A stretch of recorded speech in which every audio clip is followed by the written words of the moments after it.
All right, we're back with another edition of Backroads and Backstories, where we talk with the power players in country music. And this is Country in the Park edition of Backroads and Backstories. Chris Young hanging out with us today. We are so excited to have you on May 8th and 9th in Sacramento, along with Miranda Lambert on the Saturday day, Cameron Marlowe. It is going to be just such a fun show. So, man, how are you feeling about coming out west for summertime? Because it's been a minute since you've been out west.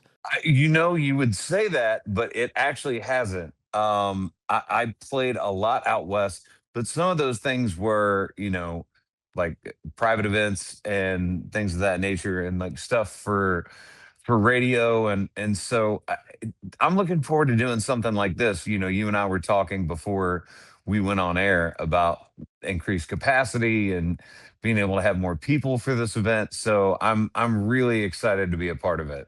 Yeah, us too. So, if you were a brand new concert goer, as you're watching some of these new artists in Nashville start coming up, I mean, we have Atlas playing, we have Ashley Cook, we got Shane Prophet, Megan Patrick is going to be on the bill. Who are you really excited about on the young scene right now that you would want to be able to come out and watch?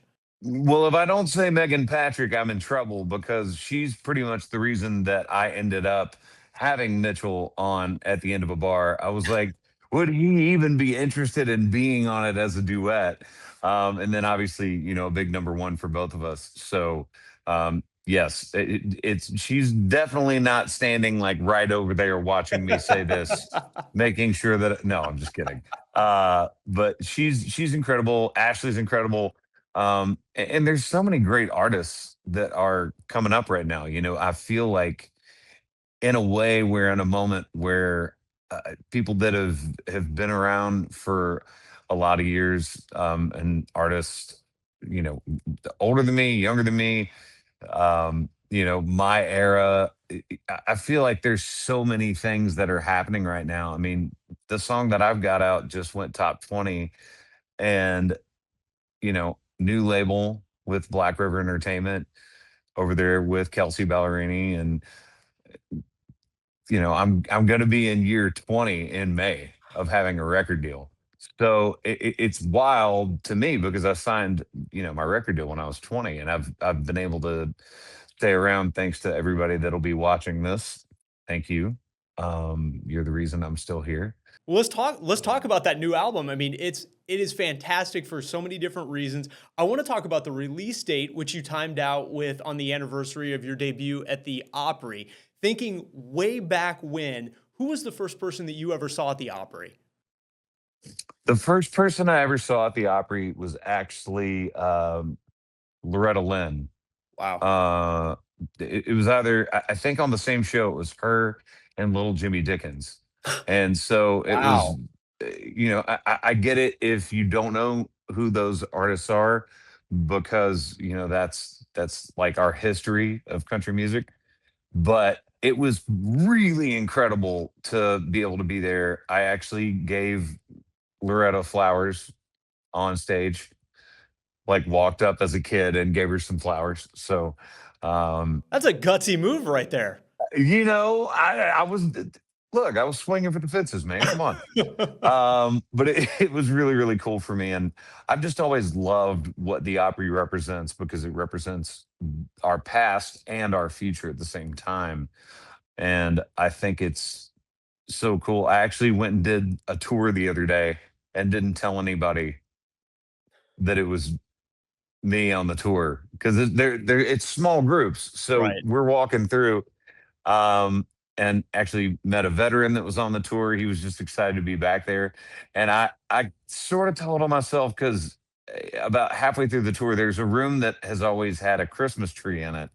And I mentioned the Christmas tree, and the tour guide just went, "Wait a minute."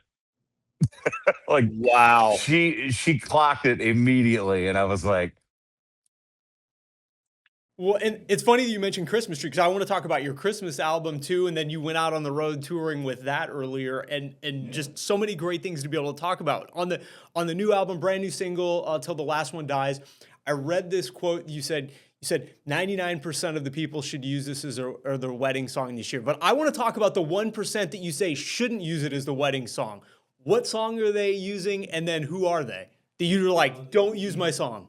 The 99% is a joke. The 1% that shouldn't use it are people that don't want to get married. And they're using Carrie Underwood before he cheats as the song, right? Well, hopefully not. Hopefully nobody's running into that, but that would actually be a good reason to not do that. Well, and we can joke about things like that, but there's also a powerful message too in your song, the song that you wrote for your dad, "Just Keep Living." And as someone who lost their father to cancer, I mean, I can kind of feel the emotions that you probably were going through at the time. What was that conversation like when you shared the song with him and wanted to be able to get his blessing to put it on the album?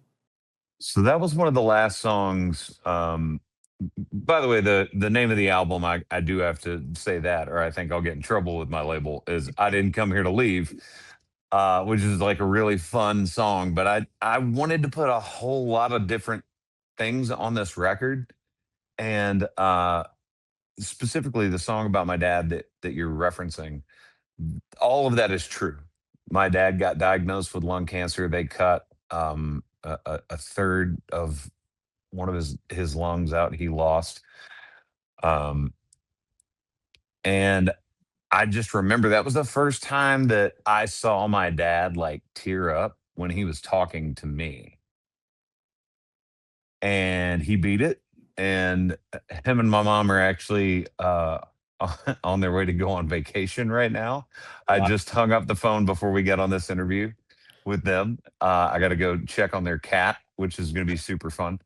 But uh, it's a real life moment, and I would rather have a lot of those. You have to have the wedding songs, the love songs, the fun songs, the songs about your friends, and the songs about your family. And I think that's important. That's why I had to do a song called Jesus Mama Country Radio on the record, because if I mention my dad and don't mention my mom, she's going to kick my butt.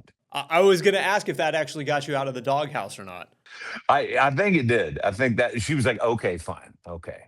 I read a couple articles that talk about how if you didn't make it in country, you had talked about wanted to go into the R&B world. Is that something that Oh you were just a man. passionate fan Okay. about, or is this I like a don't, funny first of hobby? all, hang on, time out. I don't think that would have happened. That being said, like I've gotten a chance to work with, Boys to Men and, a lot of other artists in that sphere. And when I was growing up, it was like Randy Travis, Reba, Garth, Straight. And then I would completely flip and it'd be like Joe, Boys to Men, like, like, and those are the people that I sort of learned a lot of the little trills, like yeah, like a lot of that stuff was from an R&B perspective. So it's been great for me as an artist because I have that in my skill set, in my toolbox when I make a record. Um, but I don't think I would have ever been able to compete with those guys. I love singing with them, and I feel like when you sing with someone that good, when I was singing with Boys to Men, I was like, oh, I'm showing up. I was like, I got to be really good today. If you were doing an R&B festival, Chris Young was producing it. Who's on the bill? I would have to think about that one for a Okay. long time because there legitimately there's so many artists that I'm just like, oh my god, that person has one of the most incredible voices I've ever heard in my life. Man, you think about the harmonies with like Boys to Men, it is insane. I mean, the sexy and sultriness of Joe's voice when he sings, you're right. I mean, there's just almost too many to be able to think about and to categorize.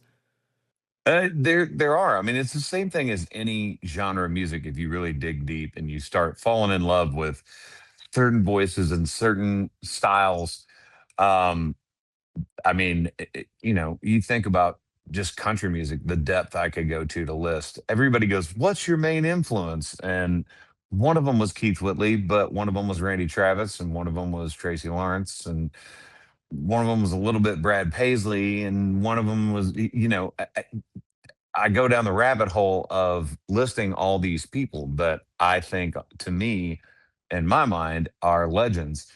And that's just people that influenced how I sing, not even getting to, the Trisha Yearwoods, the Revas, the Carrie Underwoods, the people like that, that I'm just like blown away by their vocal talent. So So we go from R&B to talking about bling a little bit, and the bling that everybody likes to talk about with Chris Young is the Texas Rangers ring. That you have a real ring, not a knockoff replica of. How often do you wear it? Are we seeing it at a concert? So when you're on stage at Country in the Park, are you bringing out the ring just to make sure that it shines off the spotlights? I'm probably not doing that. I've worn it on stage, I think, one time. Um, the real thing that people don't know about country music, uh, you've got a watch group that I'm in, and I won't like spoil everyone's names, but there's a lot of your favorite artists in there, and we don't talk about music. We just talk about watches. It would be more like what I've got on my wrist, because that was something that I've become infatuated with, as far as like actually being able to collect certain things. It's watches or it's guitars for me. So what's your okay? Tell us about your favorite watch. Which one are you so proud of that you have? I don't know. Yeah, or what do I you have don't on know right now most too? proud of. You know what I have on right now, which is actually funny, is the watch that I got, and it's engraved on the back from the date that I signed my record deal with Black River. Um, right there, That's which is dope. a dweller. It's a sky dweller for anybody that knows watches. But you know, I'm also the guy that overdrafted on Taco Bell twice in college. So the fact that I can, and that's not a joke. I literally did. I overdrafted on like getting four tacos at Taco Bell. Um, so being able to like grab some guitars, when I opened for Alan Jackson, this is a cool story, uh, in Boston on this last tour of his. I was very, very lucky and grateful to be a part of that. And I was glad that he asked. He's also on my Christmas album. So if you listen to that, you'll hear a song with me and him. But I got to play, I've got a one of one prototype of Stevie Ray Vaughan's guitar Wow. that is just absolutely amazing. And I have no business playing because I'm not good enough to own that guitar as a guitar player. And I just loved that I got to have that up there, and I was like, specifically on this song, I was like, make sure you get a photo of this guitar, because it is not leaving my house after that. But there's like random, really cool things like that that I get to do, that, it's almost like an imposter syndrome thing sometimes, where I'm like, I know I've been doing the job, but I also dug post holes. And so when I've got a guitar like that, I'm just like, this is amazing that I have this in my hands right now, and I'm getting to play music for people and make them happy with something that I'm excited about. Well, you talked about the things that music has afforded you to do, and you've worked so hard over all of the time that I've seen you in the public eye. You go out and tour a lot, and I think a lot of people see the glamorous side of you being on stage, spotlight on you.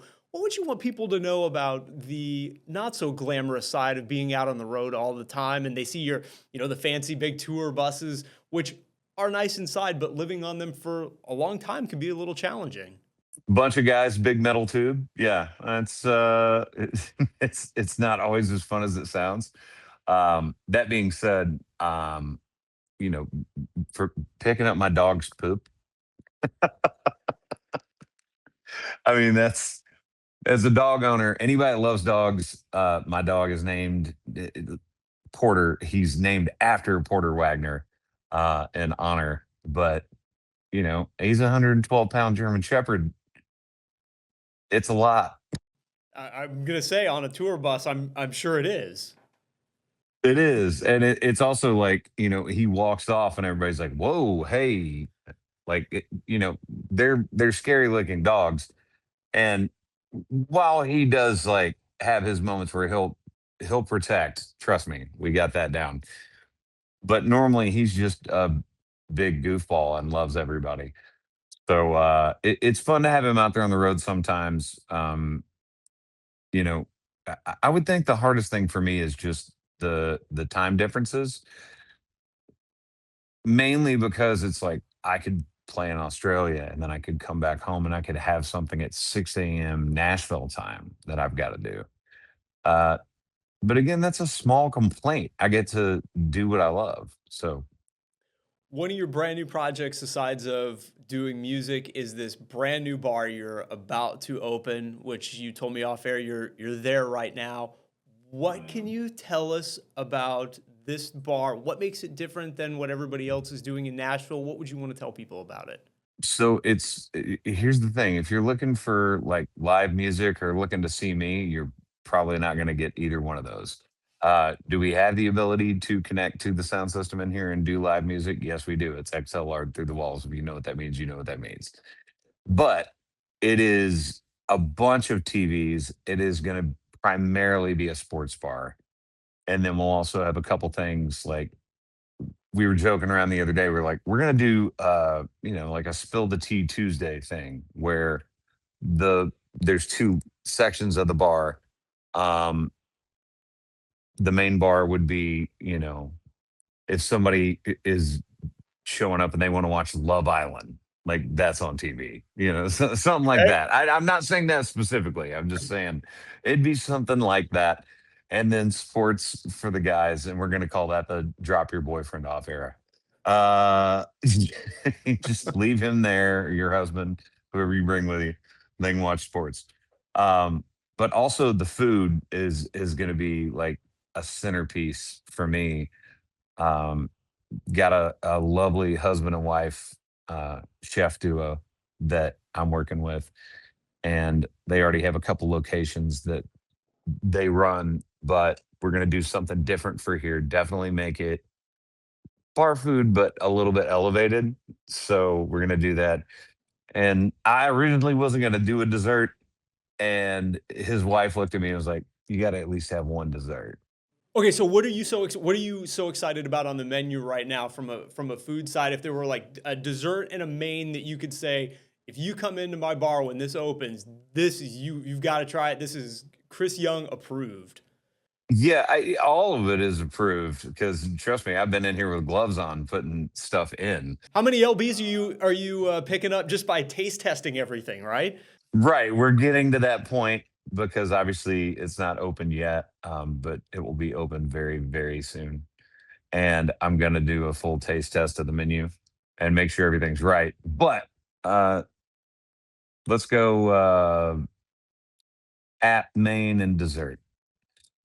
Even though there's only one dessert. But when she told me this, again, this is my chef, and she looked at me dead in the face and said, "You need some peach cobbler in here." And I was like, "Yes, ma'am." So I would say that, and we'll work backwards. I'm doing a hot dog that I am naming after one of my friends. That's going to be fantastic. And then I am doing mac and cheese. That's going to be really, really good. Nashville mac and cheese. I all of a sudden I had the buttons on my jeans pop just thinking about that. Why do you think I'm not going to be here that often? That's right. I can't eat all. No, I'm kidding. I'm kidding. But it's going to be good food, and the whole point is like good vibes, good food, and there's not really a sports bar in the area that I'm opening this. So there's going to be a bunch of memorabilia on the walls and not too much, but enough. And I've got some cool stuff from some friends of mine. I've got something from KB. I've got something from Lee Bryce. I've got something from several other people. And it'll be a really nice vibe. So considering KB was on the song, the namesake of the bar, does he have like his own booth reserved anytime he wants to come in? He has a spot reserved anytime. He knows that. I called him when I told him I was going to open something with the name on it, and he was like, "Well, what if I want to come in?" I was like, "We will take care of you. You're good, man." And I know he's working on something of his own. I think. I don't know if Yeah. that's Yep. Well, I mean, KB is just going to come rolling in with his Lambo, park it out front, and just josh right in, right? Exactly. Yeah, he can come in. He can come in through the back. Like he's good to do whatever he wants. And you know what? I love him to death. And I was so grateful that he wanted to be on that song, "Famous Friends." And I was really the most grateful that he lived in a county that had three syllables in the name, so I didn't have to work around that. I remember him telling the story about how, I mean, those were so many people obviously asked, "Are those your real friends that you talked about and you put in?" And he said, "Yeah, absolutely they are." And it was so good to be able to incorporate that and for everyone to be a part of it. Yeah, and I still have like the very first line of the song is my buddy Brandon. And the guy that I wrote that line about called me when the song came out, and he was like, "Dude, why'd you have to out my real name? Because everybody just calls him Bubba." And I was like, "Brandon, I love you. I wanted you in the song. That was the syllables that I needed were the same. I just decided to go with your real name. That's all." Is he forgiving you? Oh, yeah, he loved that he was on the song. He's in the video. If you watch the video, the guy that's in the firefighter like outfit, Yeah. um, that's actually his. I helped put him through school to be a firefighter, and that's what he always wanted to do. So he he's a really, really good friend, and we still chat back and forth all the time. And yeah, I was like, "You gotta be in the video, man." And he's hamming it up. Like, if you watch him, he looks like somebody just paid an actor to do it because he's, doing, like, the turnaround to the camera. He's being a goofball, and that's just totally him. So it's like, "You're gonna be perfect in this. I'm not even worried about you."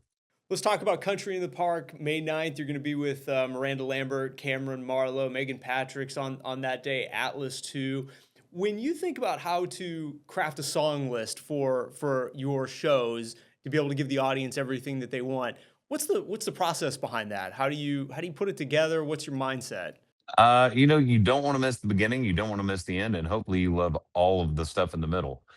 Um, I think we may go maybe "I Didn't Come Here to Leave," since that song has been screaming its butt off, even though it's not the current single. Obviously, gonna play "Till the Last One Dies," "Drowning," "I'm Coming Over," "Losing Sleep." There's a lot of stuff that, I know I've already said thank you to the audience that's gonna listen to this or see this. Um, but it really does mean a lot to me that I've been able to have as many songs as I have, because I remember, having one song out and having to put that at the beginning, the middle, and the end, and just sort of like trying to call back to it, be like, "No, but really, listen to this one." Um, so it's a lot of fun for me to get together with my band and redo the playlist every year, and that's sort of what it is. I am the kind of person that I will slide stuff in and out from time to time on the playlist of, I know I'm saying playlist, set list, uh, where my guys know all the songs. My guitar player's been with me for 20 years. My drummer's been with me for 20 years. It- I don't think there's anybody in my band that hasn't been on the road with me for a very long time, and they know all the songs. So I can call an audible whenever I want. Like, I can turn around to them and be like, "Y'all want to hear Neon? Cool." And my steel player immediately starts playing it. But I feel like I'm lucky in that capacity, and I'm very grateful for the fact that I get to do that, and I like to make it fun for everybody. Man, we're excited. We'll leave with one last question. So it's a Friday night in Nashville, and all of a sudden your phone rings. You look over and see who it is, and you know this night is probably not going to end well because this is a pretty rowdy person on the other side of the phone. Who is it? Oh, who do I want to out? Um, uh, my buddy Ty Graham, who writes for my publishing company, who is also a really talented artist. Sorry, Ty. I don't mean to. He's He's gonna hate me for this. One of the best guitar players I know. It's like John Mayer smashed into country music. I make him come on stage every now and again for a song. I like pull him up and have him play, and everybody's like, "That guy was great." I'm like, "Yeah, I know." He's like really super, super talented. Has a couple of the songs on the record, specifically Tin Roof, and then something else that's getting added to the record soon. So That's awesome. All right, Ty's in trouble. The other one, I tell you, one of the other writers that I know you work with is Josh Hogue, and I've been a fan of his for such a long period of time since he was up on stage doing 360, and I think he is just 360's unbelievably coming right talented. back to Yeah, you. Yeah, but it's awesome. I love Josh. He's a good egg. But man, I really appreciate it. Chris Young, we're going to see you at Country in the Park on May 9th with Miranda Lambert. And I bet a lot of people in Sacramento are starting to plan their road trip to go see that brand new bar of yours really soon when it opens up.